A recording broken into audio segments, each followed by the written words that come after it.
Hey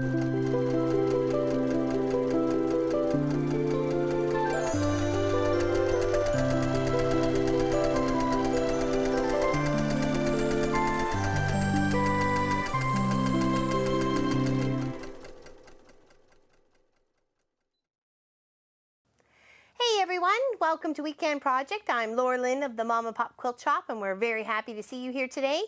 Today we're gonna show you how to add either a sleeve to hang a quilt, like maybe you got a quilt but you think it's so beautiful you'd like to hang it on the wall, or you have a small quilt and you want to figure out how to hang it on the wall.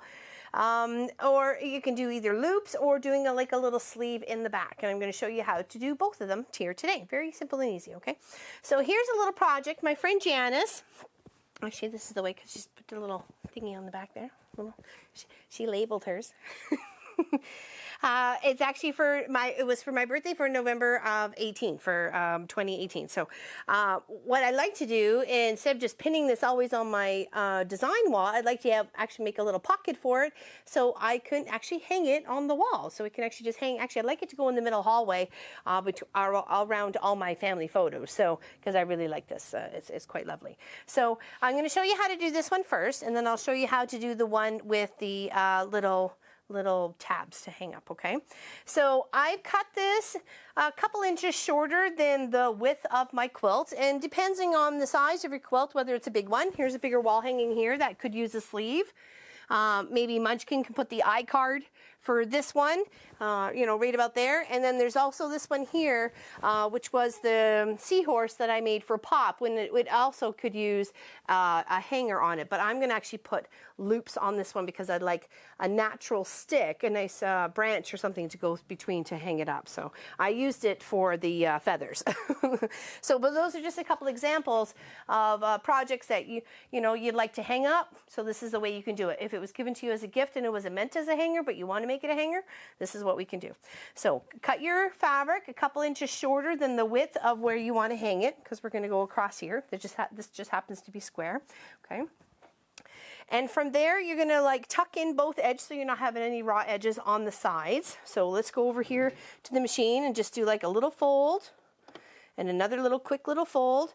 And then underneath, I had Nomi out today because he was doing some embroidery, as you will see in the next little project. Okay.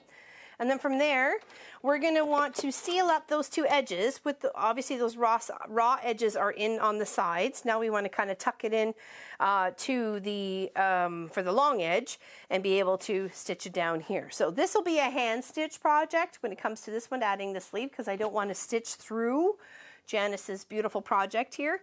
So I'll be hand stitching this one on. Okay. So once we get this sewn here, we make it like the little sleeve pocket. We're going to turn it so the right side is out. Okay. Hopefully I got all the way around on that one. I think I did. Okay, and then you just take it, so put the right side out. And then you're going to want to line it up to, I think the edge of the binding that already exists is okay.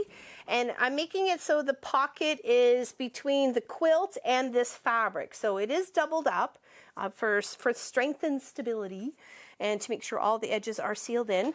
So I'll take that edge that I just sewed, and I'm going to try and evenly place it right here. And then you're going to want to come in and do some hand stitching to just take a little bit of either the binding or the backing, depending on where you're placing this, and stitch all the way along, okay? So you're just going to take a little bit of the backing and a little bit of the top, and hopefully Munchkin can get in there with the closeness of the camera so you can really see what I'm doing here, okay? And you're just going to do a hand stitch all the way along, just taking enough of the backing part, not coming through to the front, to be able to stabilize that pocket sleeve, okay? And it should handle the weight of the quilt, especially if you're doing really close stitches together. You could either do like a back and forth, like this one, just weaving it through, or you can do like taking a little bit of the back and coming to the front and scooping it over. And you'll do that on both sides, and then all of a sudden you got yourself a lovely little pocket to hang up, okay? So it wouldn't take very long at all. You could do it in sections. If you had a really, really big quilt, I'd probably do like maybe a strip of 20, leave a little gap, another strip of 20, leave a little gap, you know, just work it that way. It doesn't have to be one huge long piece of fabric to be able to do the, to hang your quilt, okay? So just pretty easy. Just make sure you're taking the batting and the backing and not any of the front material, because like I say, you don't want your stitches being seen on there. Okay. Oops. A little bit of this and a little bit of that, as they say. And always double check. If you have to pull your thread out because you stitched a little bit to the front, that's okay. It's no big deal. Okay. And that's how you'll just literally stitch on that one. And then you do the same on the bottom side here. And then that becomes, this right here, becomes your pocket where you're going to put in your rod, your curtain rod, or your stick, or you know, whatever it is that you have to hang up. Maybe even just a string or something, like a good cord. Okay, so that is the easiest one to do, and you don't need a machine for that at all, really. You could actually just fold that over and tuck that raw edge under each other and just sew along and seal it all up, okay? So that is the one. That's for the pocket rod, okay? And the second one, it's as you're putting the binding on, okay? Now, if you wanted to do this after the binding, pretty much the principle is kind of the same. You want to tuck raw edges over, stitch it down, and then flip up the top, and then seal them in, sort of thing, at the back. But you can also do that by hand stitching. Okay, so don't be afraid to hand stitch. So we need one more little strip to be able to hang this with 3 little ones here. So just a little wall hanging, a little birth announcement wall hanging. And what I did is I cut 4 inches. By, hold on, 1, 2, 3, 4, 5, 6, 7, 8 and a little bit. And then I sewed those 2 long sides together, turned it right side out, and made a strip just like this one right here, okay? And then sewed down each of the sides to firm it up, okay? And I didn't stick this loop all the way over to the edge because you're going to have your binding and it's going to come around the corner and so on and so forth. So just kind of scoot it in, maybe a 1/2 inch from the edge, put a little pin in, and you want it to the back side. So if you're going to sew the binding on the front and then hand stitch to the back, as you're coming around, you're actually going to stitch down the binding as well as the loops in one direction. And then when you come back to hand stitch to the back side, you're actually going to flip these up and then just hand stitch continuously right across. But you could also reinforce these too for strength, okay? So don't think you can't, okay? Just going to sew down the long edge, and then I'm just going to turn this right side out, and it's going to be my 3rd little strap, hanging strap. They're very nature people. I made them one of the purple tree panel quilts a little while ago when I knew they were expecting a girl, and they just had her.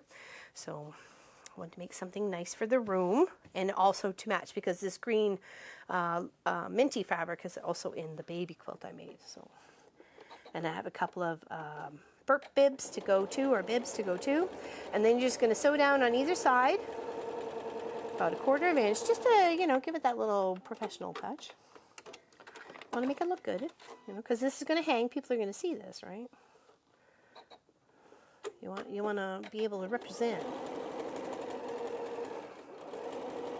Okay, just come all the way down on the other side. Okay, you can always give that a little bit of heat loving. And then you're going to tuck this right in the center. And of course, you want to be able to find the center. I put strips maybe 3 to 4 inches apart, and that would be about it if I was doing a big quilt that I wanted to hang. One of the very first quilts, wall hangings I did for Pop was a polar bear wolf panel, and then I built blocks all the way around it, and that was one of my favorite projects. And I put strips like this, the little loop parts, after, so we could hang it up. So Okay, so now those are all placed on the back where they need to be because I'm sewing on the front of the binding and then flipping to the back side. So, and I've already sewed a little bit here to come all the way around. So I leave myself a little bit of strip so I can be able to get that diagonal cut when I end up coming to this end. So it's nice and smooth, the binding smooth all the way around. And then, of course, you know, you have to tuck in down a little bit, fold down here. So when you're folding to the back side, you get a very pretty mitered corner on the front, okay? So it all takes into effect, making your best work you can, okay? So once you get to the end, you're going to stop about 1/4 of an inch. You're going to fold your binding up and then back down like this. And then I'm just going to sew all the way across the top and making sure, I know my pins are on the back side, but that should be okay. I think it'll be okay. Making sure you're enclosing or making sure you're getting each of those strips of material because you're going to hold your quilt up or your wall hanging, okay? Make sure that's a little bit straighter. Seemed like it was a little wonky on the tip there. Okay, come in just a bit. And of course, I'm riding the foot about 1/4 of an inch away. And I know that I have pins in here. And I'm going to come just really slow. I know I always say don't sew over your pins. And you really shouldn't. And I chose a nice complementary fabric that matches the back, which is the mint green, as well as the front with a little other bright color of a bit of orange, I think. Okay, and then just over the stitching everybody in. Everybody's getting in the pool, as they say. And then you're going to stop 1/4 inch away. Okay. Put a locking stitch if you like. Break your threads. Come completely off. Take this, fold it up. Bring it back down. Hopefully you can see that just fine there. Hopefully you should be able to in the over the shoulder camera. And then this is your length of tail that you have left over. And you're going to want to make sure you're going to overlap it somewhere in the center here by your 2.5 inches. Okay, and I'll show you that in a second. Let's just get this sewn down just a little bit so we can get it tacked into place and remove our pins so we don't have to worry about those anymore. Just come just down just a little bit, okay? And then we'll just go back over here. Okay. Show you how to get the perfect binding, okay? Just going to cut a little bit off here. And I know the width between this part and this part is 2.5 inches. So I'm going to take it right up here and put it against my raw edge that's at the top. I'm going to take the top one, lay it all the way over so it crosses over, making sure things are nice and flat, nothing's puckered or anything else like that. And then I'm going to come in and I'm going to cut right where it is the 2.5 rests on the bottom, okay? Just like that, easy peasy, okay? And then take those 2 pins out. Take these 2, flatten them out so the right sides are together. You're going to put them on the diagonal to each other. And this is where you're going to sew a 1/4 inch seam allowance from one corner to the next. Okay, this can get a little tricky, but be patient with yourself. You'll get this. You got it. Okay. And this is what you do for big bindings from big quilts too. So let's move these guys out of the way. These guys off the back. And I know we've stitched them all down. They look good. Okay. Slide this one underneath the machine. And you're going to sew from one corner down to the next. Trying to make a nice straight line. If you need to draw a line, then go ahead and do it. I'm an old pro. But do what you got to do. Okay. And then if you want that little extra square of fabric that makes a half square triangle. Oops, I'm out of thread. That didn't help at all. Oops. All right, what did I do with all my threads? Oops, I didn't want that to happen. All right, here we can use some gray. Whoopsies. It's what always happens. All right, let's go back here. Got to repin the bottom part there because I thought I was sewing and I clearly wasn't. All right, let's go back down here. Pin that back up. So we've got a nice square space to work within, and we want to make sure it's pretty. You know, we didn't do all this work just for it to not look pretty. Okay. So get it underneath the machine. I know it'll be a little wiggly woggly, but you'll get it. Don't worry. Don't worry. Be patient with yourself and your project. Okay. Once you get it lined up, I was thinking I was using Janie there for a second. And you want to come down from one corner all the way down to the next, right down here. You can see that other little end of the fabric there. Okay. Straight down. Make sure you're trying to line up with it the best you can. Okay. And of course you can pop over and get that other little half square triangle. That ends up, if when squared out, it's been 1.5 inches by 1.5 inches. Okay. So there we go. We take that. Once we've got that sewn, we're going to clip off that little section. It gives us that extra little half square triangle. Super pretty, in memory of the project. Okay. And then we're just going to hand press this down. You can add a little heat if you like from the heat iron. And we're just going to continue to sew. Line up with the edge, come all the way down.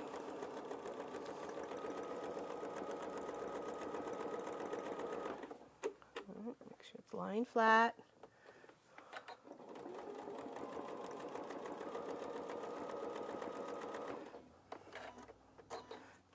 Flatten out the fabric a little bit.